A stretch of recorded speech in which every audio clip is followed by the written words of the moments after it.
വിലാസ് ബാബു, പണ്ട് കൊല്ലത്ത് Perumon train tragedy ഉണ്ടായപ്പോൾ ടൊർണാഡോ ആയിരുന്നു അതിന് കാരണം എന്ന് പറഞ്ഞു കേട്ടിരുന്നു. എന്തായാലും സബർമതി എക്സ്പ്രസ്സിൽ ഉൽക്ക വീണാണ് അത് കത്തിയത് എന്ന് അസ്കർ പറയാത്തത് ഭാഗ്യം. അതുണ്ടായില്ല. യെസ്, താങ്കൾക്ക് പറയാം. ബഹുമാനായിട്ടുള്ള ശ്രീ അസ്കർജി അദ്ദേഹം പറഞ്ഞ കുറച്ച് കാര്യങ്ങളുണ്ട്. എന്താണ്? കലയെ കലയായി കാണണം സർ, കലയെ കലയായി തന്നെ കാണണം. എമ്പുരാൻ സിനിമ എന്ന് പറയപ്പെടുന്ന മാധ്യമത്തെ അല്ലെങ്കിൽ സിനിമയെ ഞങ്ങൾ BJP എന്ന് പറയപ്പെടുന്ന രാഷ്ട്രീയ സംഘടന ഞങ്ങളത് ശ്രദ്ധിക്കാൻ ഉദ്ദേശിച്ചിട്ടില്ല. അത് അതിൻ്റെ വഴി കൂടെ പോയിക്കോട്ടെ. അത് സിനിമയായിട്ട് കാണാൻ തന്നെ ഞങ്ങളുടെ നേതാക്കന്മാർ സ്റ്റാൻഡ് എടുത്തു. എന്തുകൊണ്ടാണ് ഞങ്ങൾ ആ സ്റ്റാൻഡ് എടുത്തത്?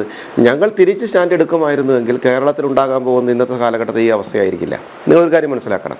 അത് ഉണ്ടാകരുത് എന്നുള്ള ഞങ്ങളുടെ സതുദ്ദേശപരമായിട്ടുള്ള രാഷ്ട്രീയത്തിൻ്റെ അടിസ്ഥാനത്തിൽ തന്നെയാണ് ഞങ്ങൾ ആ കൃത്യമായി സ്റ്റാൻഡ് എടുത്തതും. ഒപ്പം തന്നെ കേരളത്തിനകത്ത് മറ്റ് കാര്യങ്ങളിൽ കൂടുതൽ ശ്രദ്ധ കൊടുക്കേണ്ടത് കൃത്യമായിട്ട് പാർട്ടിക്ക് ലൈൻ ഉള്ളത് കൊണ്ടുമാണ്.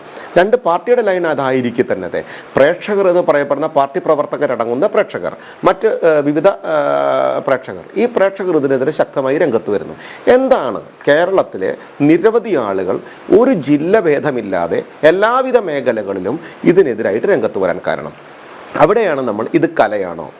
ഗോദ്ര സംഭവത്തെ ഒരു സിനിമയിൽ കാണിക്കുമ്പോൾ ആ സംഭവത്തെ യഥാർത്ഥമായിട്ടുള്ള ശൈലിയിലാണ് കാണിക്കുന്നത് എങ്കിൽ നമ്മൾ ആ വിഷയത്തെ ഇവർക്ക് പറഞ്ഞു പോകാം. പക്ഷെ കലയാണ് എന്ന് നിങ്ങൾ പറഞ്ഞാൽ ഇതിലെവിടെയാണ് സർ കല? 10 മാസം പൂർണ്ണ ഗർഭാവസ്ഥയിലിരിക്കുന്ന ഒരു സ്ത്രീയെ ശാരീരിക ബന്ധപ്പെടുന്നതാണോ കല എന്ന് പറയപ്പെടുന്നത്? എനിക്ക് മനസ്സിലാവുന്നില്ല. അവിടെ എവിടെയാണ് സർ കല കണ്ടത്? എനിക്ക് മനസ്സിലായില്ല. ഈ സിനിമയിൽ എവിടെയാണ് അങ്ങേക്ക് കല കാണാൻ സാധിക്കുന്നത്? ഇവിടെ ഈ സിനിമയുടെ പിന്നണി പ്രവർത്തകരായിട്ടുള്ള ഇതിൻ്റെ സംവിധായകനും ഇതിൻ്റെ സ്ക്രിപ്റ്റ് റൈറ്ററും ഇതിൻ്റെ പ്രൊഡ്യൂസറും ഇതിൻ്റെ മറ്റ് പ്രവർത്തകരുമൊക്കെ ഈ പരിപാടിക്ക് തുടക്കം കുറിക്കുമ്പോൾ തന്നെ ഇതിൻ്റെ പുറകിലുണ്ടാകേണ്ട രാഷ്ട്രീയം എന്താണ്, ഇതിൻ്റെ പുറകിലുണ്ടാവേണ്ട വിവാദം എന്താണ്, ഇതിൻ്റെ പുറകിൽ കൃത്യമായി നടപ്പിലാക്കേണ്ട അജണ്ട എന്താണ്, ഇതിലൂടെ എങ്ങനെ നമ്മളിലേക്ക് പണമെത്താം, പുത്തൻ പച്ച നോട്ടുകളൊക്കെ പുറകിൽ മാത്രം ചിന്തിക്കുന്ന ഇവരുടെ ഏറ്റവും വലിയ ക്രിമിനൽ ചിന്തയുടെ അടിസ്ഥാനത്തിലാണ് ഇതേപോലെയുള്ള ആശയങ്ങൾ ഉണ്ടാകുന്നതും.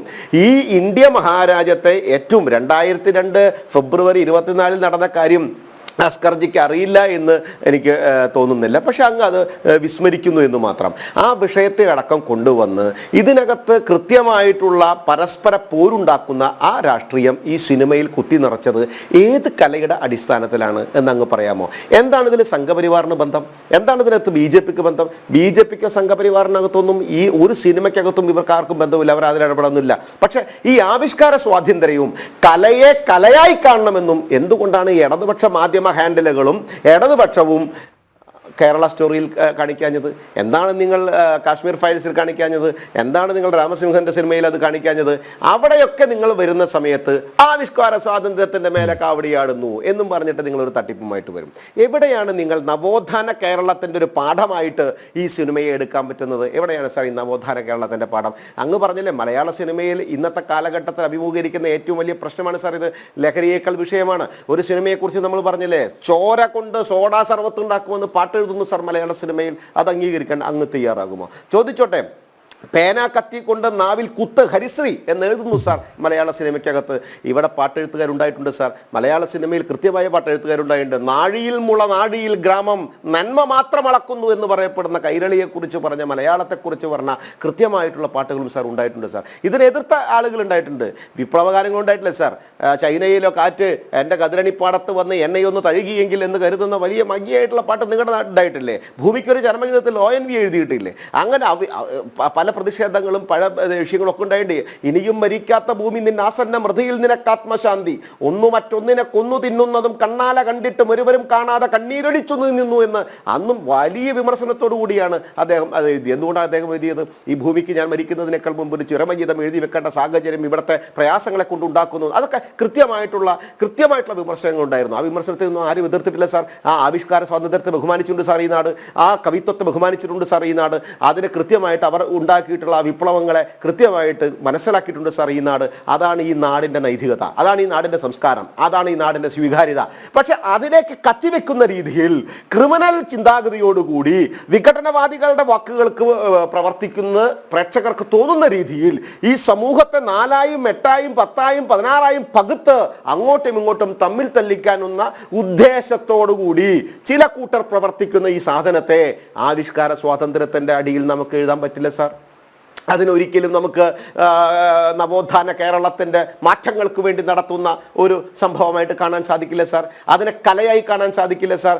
അത് മറ്റൊരുത്തൻ്റെ ചോര കണ്ട് ആ ചോരയിൽ നിന്ന് ഊറ്റി കുടിക്കുമ്പോൾ പണം എനിക്ക് കിട്ടണമെന്ന് പറയപ്പെടുന്ന ഒരുത്തൻ്റെ തലയിൽ ഉദിക്കുന്ന ക്രിമിനൽ ബുദ്ധിയായിട്ടേ കാണാൻ സാധിക്കുള്ളൂ സാർ. ആ ക്രിമിനൽ ബുദ്ധി എവിടെ നിന്ന് ഉദിച്ചു? അതിന് വളമിട്ട് കൊടുക്കുന്ന ശക്തി ആരാണ്? അതിന്റെ പുറകിൽ പ്രവർത്തിക്കുന്ന കൈകൾ ഏതാണ്? അത് വിദേശ കൈകളുണ്ടോ?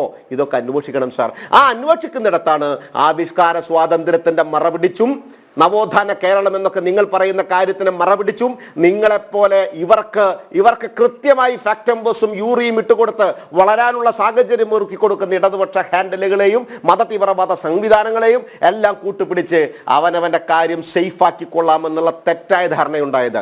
അവിടെയാണ് പ്രേക്ഷകർ ഇന്ന് കൃത്യമായി കത്തിവെച്ചത്. സി അനിൽ നമ്പ്യാർ ഇവിടെ വോളണ്ടറി മോഡിഫിക്കേഷന് വേണ്ടിയിട്ട് എന്ന് പറഞ്ഞിട്ട് വിശാല കാഴ്ചപ്പാട് പറയുന്നില്ല. ഇവര് ഒരു വോളണ്ടറി മോഡിഫിക്കേഷൻ അല്ല, പ്രേക്ഷകൻ കൃത്യമായിട്ടും അവന്റെ കൈ പിടിച്ച് വേട്ടറ പറഞ്ഞു, സ്വാഭാവികമായിട്ട് വേട്ടേണ്ടി വന്നു. അത്രേ ഉള്ളൂ. വലിയ ഡെക്കറേഷൻ ഒന്നും ഇതിനകത്ത് ആവശ്യമില്ല. അപ്പൊ കൃത്യമായിട്ട് ഇനി തിങ്കളാഴ്ച ഓൻ പുതിയത് കൊണ്ടുവരികയെന്ന് പറഞ്ഞത്. പക്ഷെ അവിടെയും അതിൽ ഒരു കാര്യം മനസ്സിലാക്കണം. ഇവനൊരു വിത്ത് വിതച്ചിരിക്കുന്നു. എന്തിന്റെ വിത്ത്?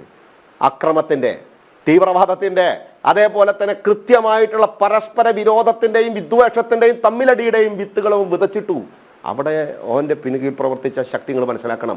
അത് ചെറിയ കാര്യമല്ല, വലിയ കാര്യമാണ്. അവിടെയാണ് നമ്മൾ മനസ്സിലാക്കേണ്ടത്. ഇതിൽ രാഷ്ട്രീയത്തെ വലിച്ചെടുക്കേണ്ട കാര്യമില്ല, രാഷ്ട്രീയ പാർട്ടികളെ വലിച്ചെടുക്കേണ്ട കാര്യമില്ല. പക്ഷെ രാഷ്ട്രീയ പാർട്ടികൾ ഉള്ളവർ ഇത് കാണുന്ന സമയത്ത് നിങ്ങൾക്കുള്ള ആവിഷ്കാര സ്വാതന്ത്ര്യം കാണുന്ന ജനങ്ങൾക്കുണ്ട്. അവൻ്റെ പോക്കറ്റ് എന്ന് അവൻ്റെ വയർപ്പ് കഴിഞ്ഞ് കൊണ്ടുവരുന്ന 150 ഉറുപ്പ്യ 250 ഉറുപ്പ്യ കൊടുത്തിട്ട് നമ്മൾ സിനിമ കാണണേ. അവനെതിരെ വിമർശിക്കാനുള്ള അവകാശമുണ്ട്, അവനെതിരെ ചോദ്യം ചെയ്യാനുള്ള അവകാശമുണ്ട്. അവന്റെ സ്വത്വത്തെ നിങ്ങൾ ചോദ്യം ചെയ്താൽ ആ തിരിച്ചവനോട് പറയാനുള്ള ആർജവമുണ്ട് മലയാളിക്ക്. അതുകൊണ്ടാണ് സർ പറയുന്നത്, ഈ സമൂഹത്തിനകത്ത് ഈ വേഷം കൊട്ടും കിടുതാപ്പും കൊണ്ട് വന്നാൽ കെട്ടിച്ച് ഓടിപ്പിക്കാനുള്ള മല മിടുക്കുള്ള പിള്ളേർ ഈ നാട്ടിലുണ്ട് എന്ന് പറയുന്നത് അതുകൊണ്ടാണ് മോഡിഫിക്കേഷൻ എന്നും പറഞ്ഞിട്ട് ഓടിപ്പോയത്. ആ മോഡിഫിക്കേഷൻ കൊണ്ട് വരട്ടെ, അപ്പൊ കേരളം സ്വീകരിക്കൂലേ നമുക്ക് അപ്പൊ കാണാം. ഓക്കെ.